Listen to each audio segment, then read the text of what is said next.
There is a concern in many cases about these alarmist reactions to any new equipment that goes on the security staff's duty belt. And that comes from a couple of locations, or a couple of sources, if you will. The first is a lack of trust. That the source of that alarm doesn't trust that somebody is either trained well enough or that the situation is real enough that certain tools need to be deployed. And whether you're talking about simply having handcuffs on their duty belt or as high as force as lethal force for protecting a nuclear facility, let's say, you can get an array of responses to whatever tools that you choose. So in many cases, trust is central to the issue of this alarmist reaction. The other is they don't understand or they don't comprehend how real the issues are for your location.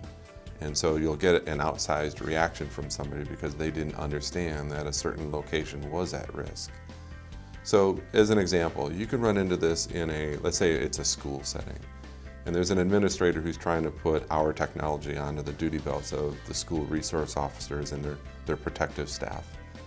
And if one of the parents or one of the members of the community doesn't understand that the school's received information that their specific location's at risk, they're going to respond in a way because they don't have all of the information. So it really emphasizes the importance of, in sensitive areas like school campuses, when you're deploying new technologies, that you explain to the people not only what the perceived threats are and how this fits into the response plan, but the importance of having the right tool for the job so when something happens, they're not left empty-handed.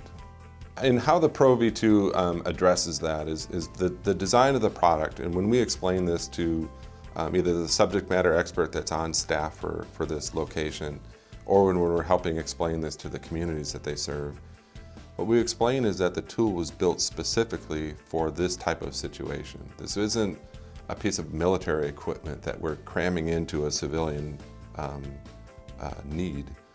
This is a mission-specific tool that we developed using technologies that people are already very familiar with. They're proven technologies. And in the case of the pepper spray that the Pro V2 deploys, it's a product that women have been carrying in their purses for over 30 years. So when you break the product capabilities down into relatable sections, that tends to lower the anxiety over what it is that you do.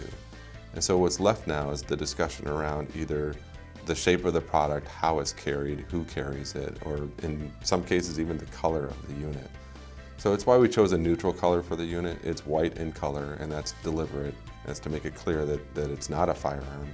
It's not intended to draw any response from somebody with a firearm. The whole idea was to get ahead of conflict and reduce conflict in the workplace.